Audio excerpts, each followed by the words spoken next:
My name is Harold Brennan, and I'm 68 years old. A month ago, I made a decision that would pull my entire life inside out.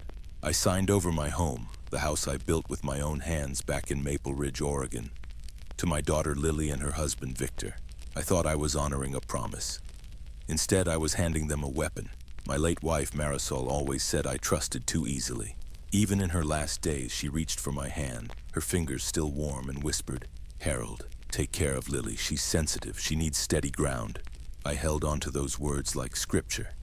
And maybe that's why when Lily confessed that their tiny rental apartment was suffocating them, bills, noise, stress, all piling up, I thought I was doing the right thing. Before I tell you what happened next, subscribe to the channel and let me know in the comments where you're watching from.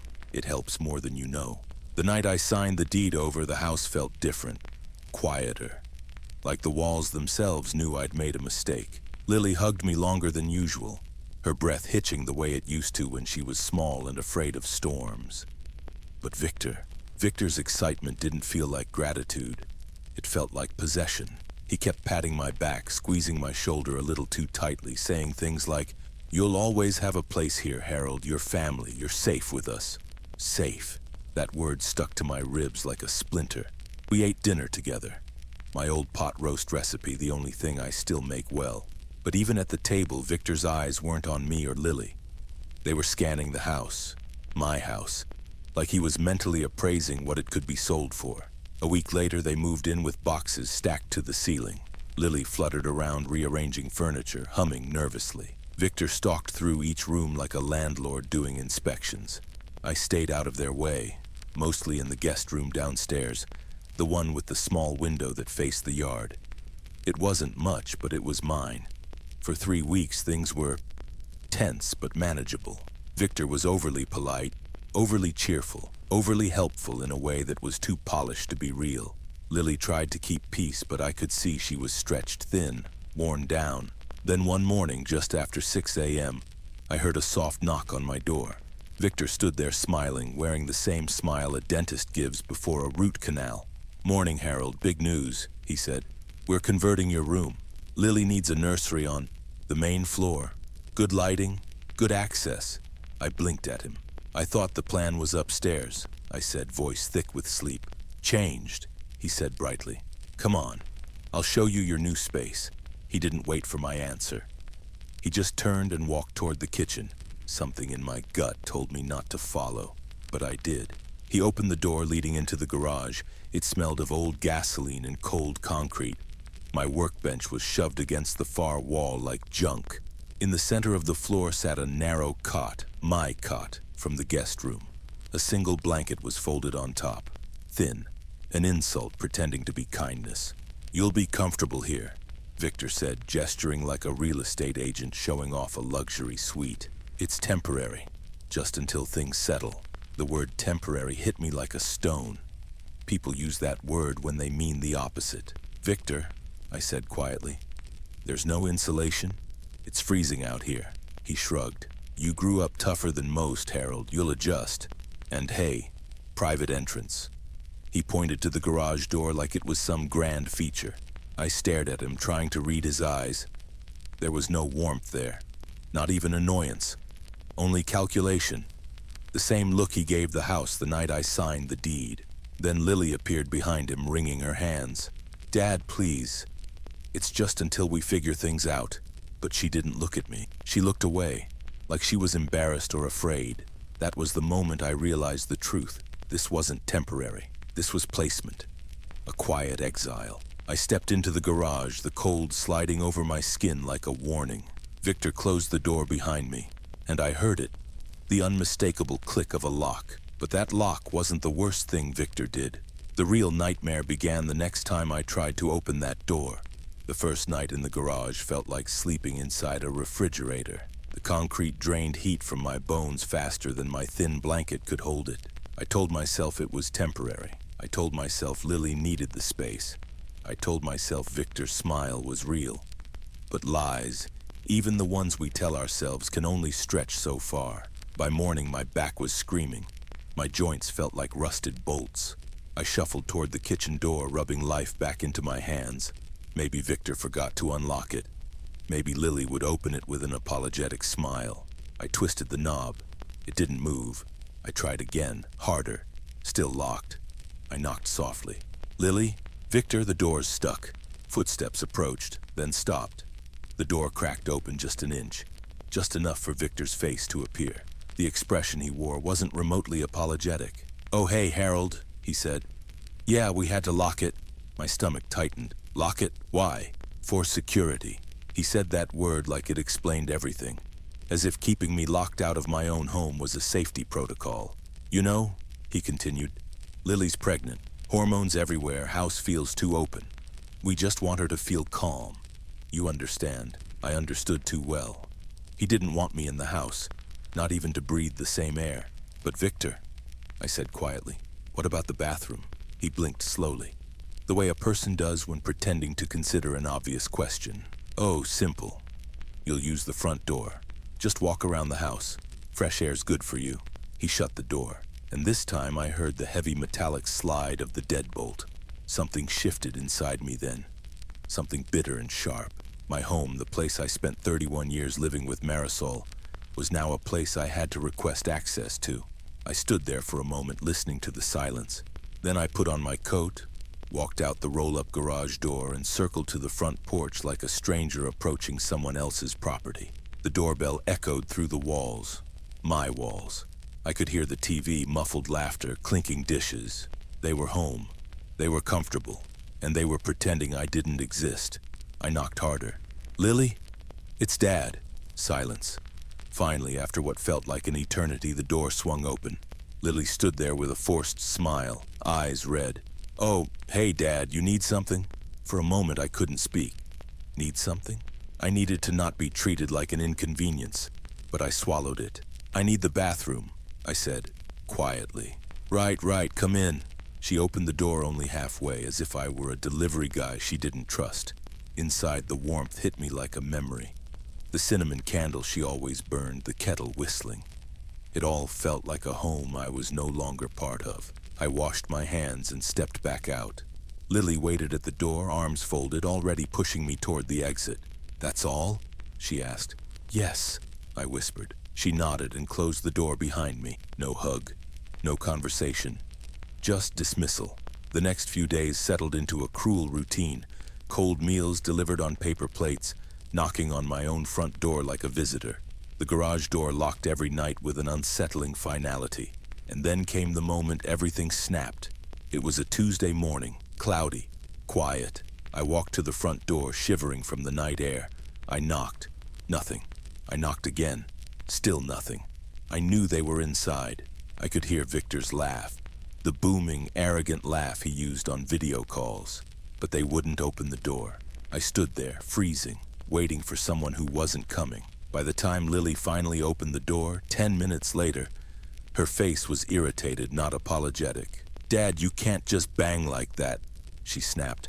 "It stresses me out. I was knocking because I needed... Whatever you needed, you can wait next time," Victor said from behind her. Then he shut the door in my face. That night, the temperature dropped. A cold Oregon wind slid under the garage door, crawling into my lungs. For the first time, I wondered if they were trying to punish me into leaving. But leaving wasn't an option. They had my house, my truck keys, my savings, and now it seemed even my dignity. I lay awake on the cot, staring at the rafters, breathing cold air that hurt my chest. I didn't know it then, but things were about to get much, much worse. Because the next morning, when I reached for my truck keys, they were gone, and the garage door had a new padlock on it, one I had never installed. The next morning, frost glazed the inside of the garage window. I woke with a cough deep in my chest, a heavy rattling thing that felt like someone had stuffed wet rags into my lungs. For a moment I lay there, confused, staring at the weak stripe of daylight creeping under the garage door. Then I remembered what I needed: a walk, fresh air, a few minutes outside to clear the ache in my bones. So I pulled on my heavy work coat and reached into the pocket. Empty. I froze. My truck keys, gone. I checked the other pocket. Nothing. I checked my pants, the cot, the toolbox. Nothing. A cold dread slid through me. I stumbled to the main garage door and grabbed the handle to lift it. It didn't budge. I leaned closer and saw it. A new padlock looped through the latch. Thick, silver, industrial grade, one I had never installed. "Victor," I whispered into the cold. Outside, footsteps crunched on gravel. I moved to the tiny rectangle window, stood on a crate, and peered out. There he was, Victor, polishing a brand new SUV I'd never seen before, a shiny black monster that gleamed like a prize. He was whistling, relaxed, completely at ease. I banged on the metal door. "Victor, hey, Victor!" The whistling stopped. A beat passed. Then I heard his slow, deliberate footsteps approaching the side door. A key turned. The door opened, but the man standing there wasn't the overly cheerful son-in-law who pretended to care. This version had cold eyes and a flat, annoyed expression, like he was talking to a problem, not a person. "Yes, Harold?" he said, voice clipped. "My truck keys," I said, breath shaking. "They're missing. And the garage door, it's locked." He tossed his polishing rag over his shoulder, his expression shifting into that fake patience he used when he wanted to make someone feel stupid. "That's the issue," he said. "Your truck. What about it? You can't drive it anymore." The words hit me like a punch. "What are you talking about, Victor? That truck is all I have left. I just want to go to the park. I just need—" He cut me off with a raised hand. "You almost hit Mrs. Denton yesterday, blew right through the stop sign. She was terrified." I stared at him. "Victor, I haven't driven in a week." He shrugged, unfazed. "She told Lily you scared her half to death, and honestly, you don't remember half the things you do anymore." He said it so casually, like he was stating the weather. My breath caught in my throat. "Are you telling me I'm unsafe?" "I'm telling you, you're unpredictable," he said, his tone sharpening. "And we're not putting our family at risk so you can take joy rides." The word family scraped across my nerves.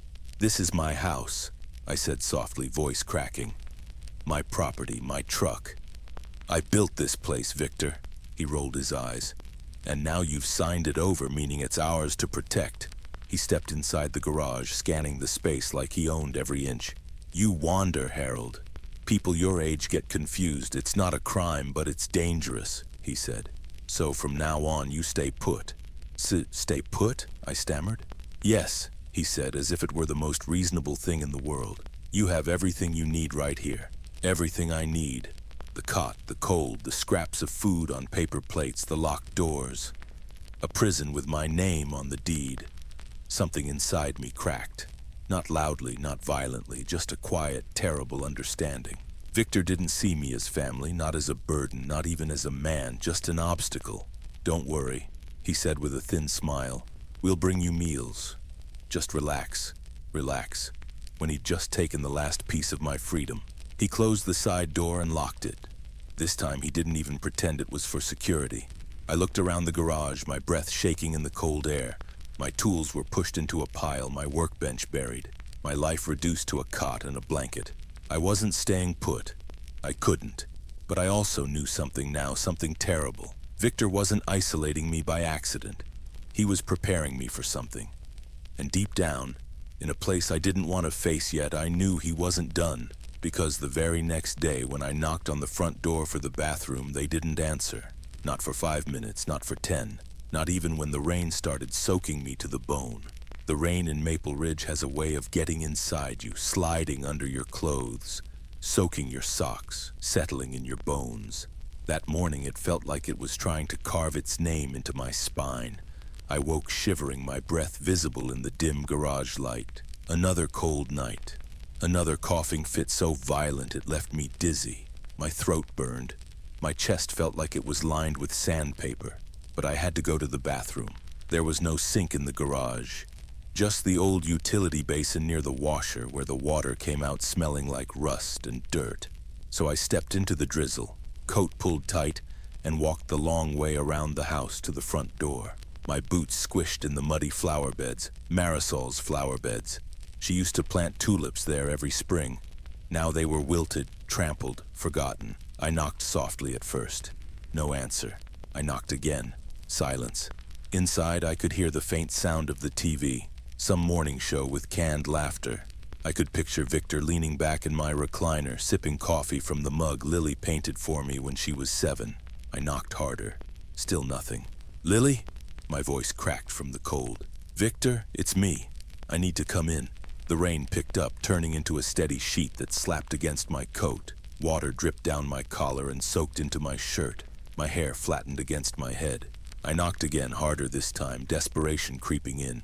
5 minutes passed, then 8, then 10. I wasn't sure which stung more, the freezing rain or the fact that my own daughter could hear me and still wouldn't open the door. When the latch finally clicked, it might as well have been thunder. The door swung open and Victor filled the frame, towel slung over his shoulder, mug in hand. "What's with all the banging?" he snapped. "You're stressing Lily out." "I've been knocking," I managed through chattering teeth. "I'm soaked, Victor. I just need to use the bathroom." He glanced down at the puddle forming around my boots. Then he looked past me, scanning the neighborhood like he wanted to make sure no one was watching the pathetic old man begging for entry. He stepped aside just enough for me to slip past him. No greeting, no apology.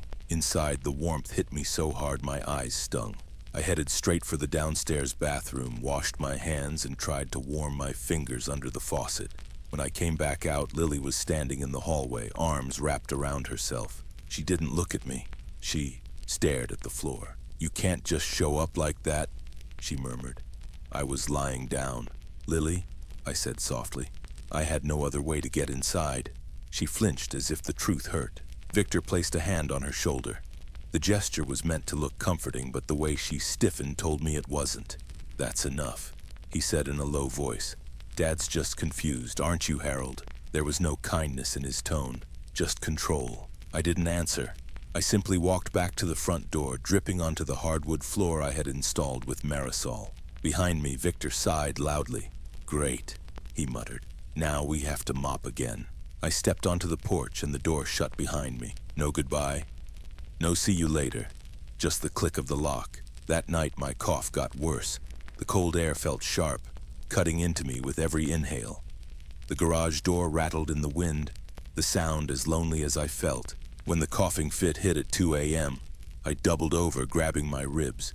For a moment, I thought something had torn inside me. I needed help. I needed warmth. I needed one human being to care. Instead, I lay on the cot, staring at the dark ceiling, realizing something dreadful. This wasn't neglect. This was training. Victor wasn't just isolating me, he was conditioning me, breaking me down slowly, day by day, until I was too sick and too weak to resist whatever came next. And as if the universe wanted to prove it, the very next morning something happened that made my blood run cold. End of part 4. Rehook for part 5. Because when I woke up, someone had slid a plate of food under the garage door. But this time, the food didn't look like leftovers. It looked deliberate, prepared, waiting. I woke before sunrise. The cold glued to my clothes like a second skin. My chest felt tight, each breath scraping like it was lined with gravel. But something else woke me. Something that didn't belong in the garage. A smell. Not gasoline, not dust, not damp concrete. Food. I pushed myself upright, my head throbbing, and turned toward the bottom of the garage door. A paper plate had been slid underneath, but this time, it wasn't leftovers. It wasn't a cold, half-eaten scrap of last night's dinner. It was a fresh meal, neatly arranged, steaming, too perfect. A small portion of scrambled eggs, a few slices of toast, a side of fruit. On a real plate, not a paper one. Victor had never brought me anything this carefully prepared. I stared at it for a long moment. My stomach rumbled loud, painful. I hadn't eaten properly in days. My head spun, hunger clawed at me. But something was wrong. Victor didn't cook. Victor didn't present food with care. Victor didn't worry about nutrition or balance. Victor only did things that benefited Victor. I leaned closer. The eggs glistened with butter. The toast was evenly browned. The fruit was arranged like someone wanted it to look appealing. Too appealing. My heart thudded slow and heavy. I reached forward and stopped. A memory hit me so sharply it felt like a punch. Victor in the kitchen last week, talking softly into the phone while he thought I was asleep. I'm telling you, once he's weak enough, nobody will question it. He's old, he's sick. He'll just go. Just go. I backed away from the plate like it was a live wire. Not leftovers, not scraps. A meal prepared with intention. A meal they wanted me to eat. My hands started shaking. "No," I whispered. Not like this. I nudged the plate away with my boot, pushing it toward the far wall. The eggs smeared against the concrete. The toast fell face down. The fruit rolled under the washer. My hunger screamed, but instinct screamed louder. I stumbled back to the cot, clutching my chest as another coughing fit tore through me. My vision blurred. For a moment, I nearly blacked out. If that food had something in it, if it made me sicker, if it finished the job like Victor said, nobody would ever know. I lay there shaking, feverish, terrified. Then, something I didn't expect. A soft knock. Not on the kitchen door. Not the heavy, impatient pounding Victor used when he wanted me to move faster. This knock was gentle, almost apologetic. The side door. I pushed myself off the cot, legs trembling, and shuffled toward it. A whisper. Harold. My heart lurched. Lily. She cracked the door open just an inch, enough for her face to appear pale and streaked with tears. Dad, she whispered. Are you awake? Lily? My voice came out rough. What's going on? She glanced behind her as if terrified Victor might appear. I heard you coughing all night, she said. You don't sound good. And Victor told me not to come out here, but Her voice broke. For the first time in weeks, I saw the real Lily. The girl who used to crawl into my lap with her bedtime stories, who used to braid flowers into Marisol's hair, who used to ask me to lift her onto my shoulders so she could see fireworks. She wasn't cruel, she was scared, controlled. A tear slid down her cheek. Dad, she whispered shakily, please tell me you didn't eat that food. My breath stopped. She knew. No, I whispered, I didn't. She closed her eyes in relief. Then in a trembling voice, good, because I don't trust him anymore. My heart broke and mended all at once.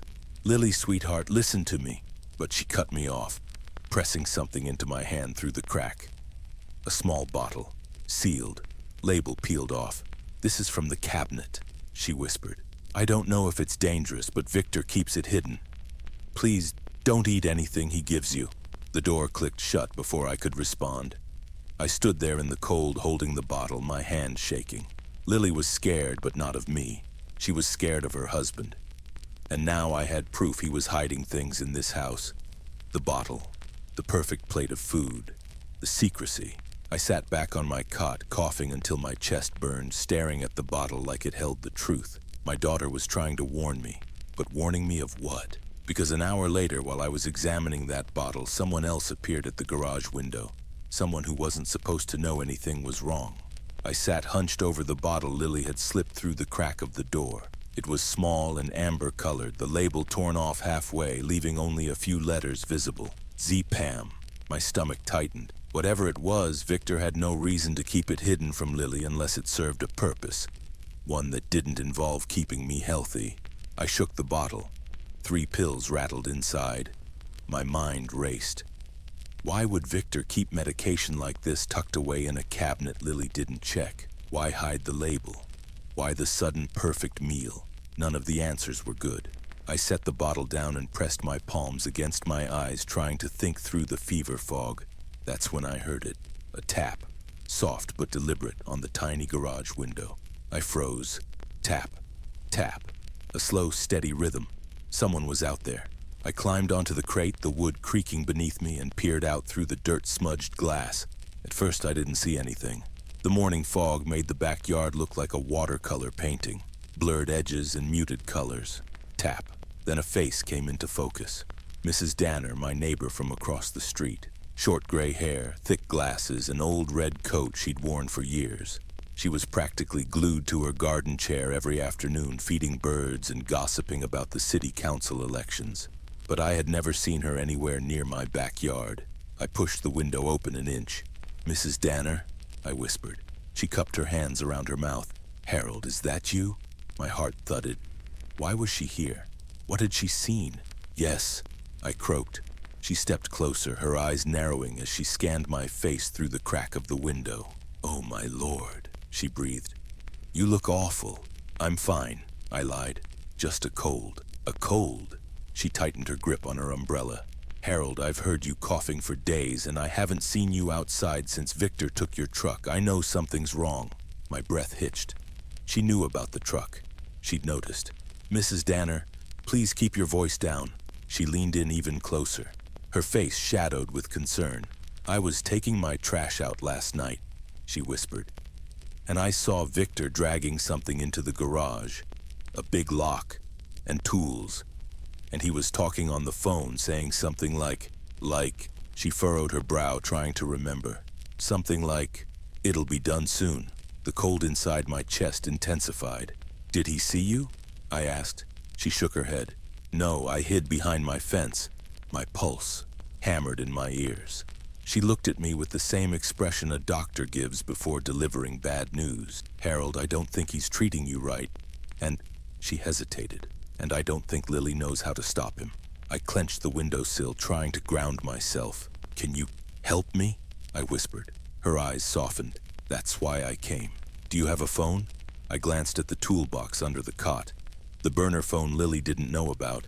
My secret lifeline. I couldn't tell her about that yet. Not unless I knew she was truly safe. "No," I said quietly. "He took it." She cursed under her breath. Something I'd never heard her do in 20 years of knowing her. Then she reached into her coat pocket and pulled out a folded piece of paper. "Write down anything you want me to deliver," she whispered. "A message, a name, whatever it is." My mind raced.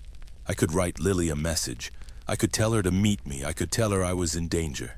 But Lily was watched. Victor controlled her every move. If I sent a note with Mrs. Danner, Lily might never receive it. Or worse, Victor might intercept it. Instead, something else surfaced in my mind. Something stronger, something older. A name, a man. Someone who had once said, "If you ever need me, truly need me, call." My hand shook as I took the paper through the window. I wrote just one thing: Mike Sullivan. Urgent. Find him. I passed the note back. Mrs. Danner's eyes widened. "This someone who can help?" "Yes," I whispered. "If anyone can, it's him." She nodded, folded the note, and slipped it into her pocket. "I'll handle it," she said. "You hang on, Harold. Don't let them break you." She disappeared into the fog. I stepped down from the crate, my legs trembling. Someone else now knew something was wrong. Someone who might actually help. Someone who wasn't afraid of Victor's shadow. But that wasn't the only thing that changed that morning. Because just an hour later, while I was catching my breath on the cot, the kitchen door unlocked, and the person who stepped inside wasn't Victor. It was someone far, far worse. Because the person who walked into the garage that morning wasn't there to check on me. They were there to evaluate me. The kitchen door opened slowly. No rush, no impatience, no Victor's usual irritation. Just a calm, measured click, followed by careful footsteps. I sat up on the cot, clutching my blanket around my shoulders. Someone stepped into the garage. Not Victor, not Lily, not even a neighbor. It was a stranger. A woman in her early 50s wearing a charcoal gray coat, hair pinned neatly in a bun, glasses perched low on her nose. She carried a slim leather folder and a pen. Tools of someone who made decisions, not suggestions. She scanned the garage with eyes that didn't show surprise or disgust. She had already expected it to look like this. "Mr. Brennan?" she asked, voice soft but professional. My throat tightened. "Yes, I'm Mrs. Rowan," she said. "I work with senior wellness assessments for the county.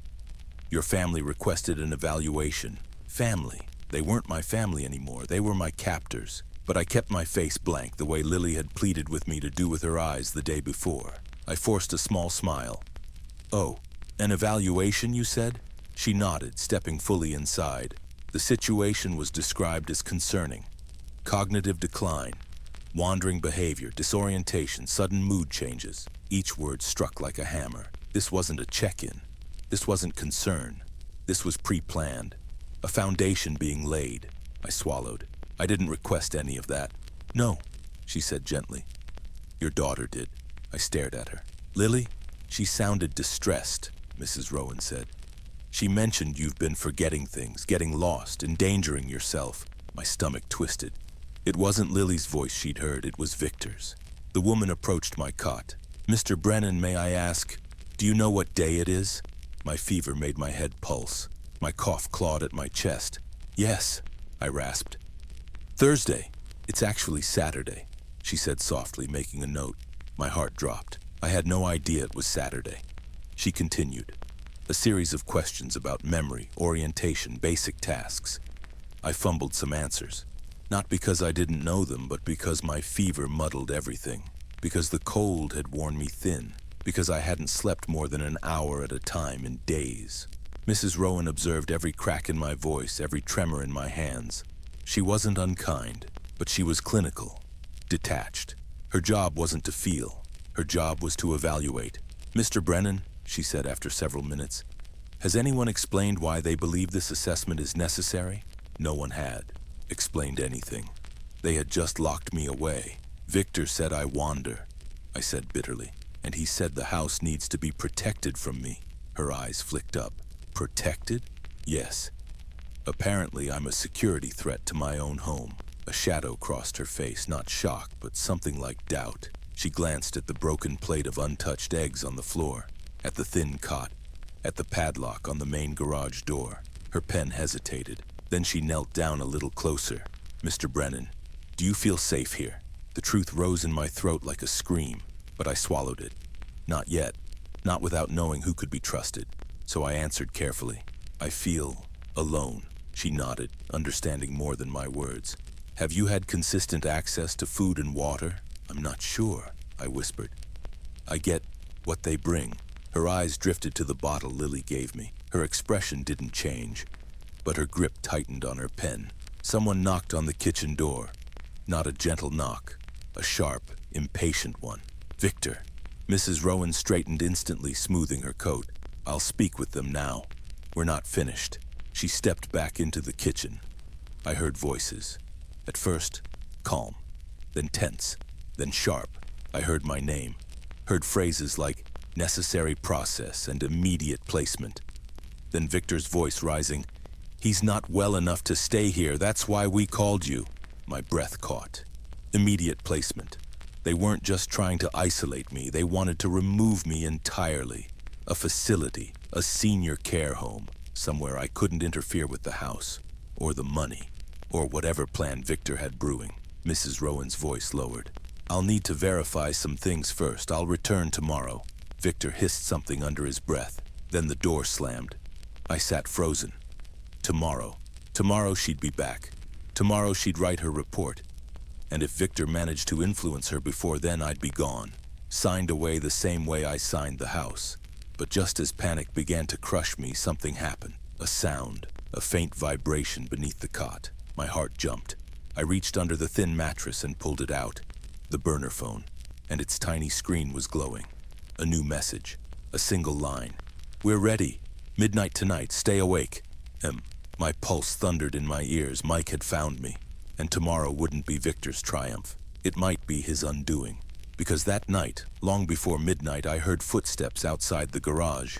And when the lock turned, it wasn't Mike, and it wasn't Victor. It was someone who was never supposed to know I was still alive. The hours before midnight felt like years. I sat on the cot, clutching the burner phone, listening for every creak of the house, every shift of the wind, every sound that might mean help or danger. Mike's message replayed in my mind. "We're ready. Midnight tonight, stay awake." I forced myself upright, ignoring the stabbing ache in my ribs, the fever still simmering under my skin. I wasn't just staying awake for my life anymore. I was staying awake for the truth. Around 11:20, I heard footsteps on the driveway. Slow, measured, not Victor's heavy stomping walk, not Lily's hurried shuffle. These were quiet, cautious steps, like someone sneaking where they didn't belong. The side door lock jiggled. I gripped the closest thing I had to a weapon, a rusted wrench from my toolbox. The door cracked open. A face appeared. And for a moment, I forgot how to breathe. It wasn't Mike. It wasn't Victor. It wasn't even Lily. It was Mrs. Danner, my neighbor from across the street, her red coat soaked with rain, her glasses fogged. "Harold," she whispered urgently. "Get up. You need to get out. Now." My heart pounded. "Mrs. Danner? What are you doing here? It's not safe." She shook her head sharply. "No time. I went looking. I found him." I blinked. "Found who?" She stepped inside and shut the door behind her. "Mike Sullivan. He's waiting at the end of the block." My breath left my body. "You found him?" She nodded, her voice trembling. "You wrote his name on that note like it was your last hope. And when you didn't answer your window today, I knew something was terribly wrong." I felt my eyes burn. This woman who owed me nothing had risked everything. Come on, she whispered urgently, grabbing my arm. You can't stay here another night. I stood slowly, each muscle screaming. Victor will hear. No, she said firmly. He and Lily left 20 minutes ago. They drove off arguing loudly. You have a window. That explained the quiet in the house. I grabbed my coat, the burner phone, and the wrench. She led me toward the side door. We slipped out into the night. The rain hit my face like a baptism. Cold, cleansing, unreal. The street looked almost peaceful. A soft glow from the street lamp. Wet pavement. Empty sidewalks. We were halfway down the block when I saw him. A dark sedan. Engine running. Driver's side door open, and standing beside it was a tall man with silver hair and a posture carved out of the military. Mike Sullivan. Even in the rain, he looked like a storm you didn't want to stand in front of. When he saw me limping toward him, his expression shifted. From hard resolve to something painfully human. Jesus, Harold, he breathed, his voice rough. What did they do to you? I tried to speak, but my throat closed. All I could do was shake my head. Mike stepped forward and gripped my shoulders firmly. Not gently, not softly, but with the steady certainty of a man who had pulled others out of hell before. It's over, he said. You're safe now. I swallowed hard. Mike, they tried to... I know, he said. I heard enough from your neighbor to get my team on this, and Harold, you're not going back in that house. His words cracked something inside me, a dam, a weight. 40 years of being too trusting. I nodded, unable to speak. We got into the car, Mrs. Danner in the back seat, still shaking from nerves. Mike shut the door, climbed into the driver's seat, and spoke into a small device clipped to his jacket. He's out. Secure the perimeter. Nobody enters the property until we have documentation. A voice crackled back. Copy. I stared out the window at my house. Once my pride, then my prison. And as we drove away, a clarity settled over me. I didn't lose my home that day. I escaped it. And before this story ends, let me ask something from you, the one hearing it. I want you subscribe to the channel and let me know in the comments where you're watching from. It helps more than you know.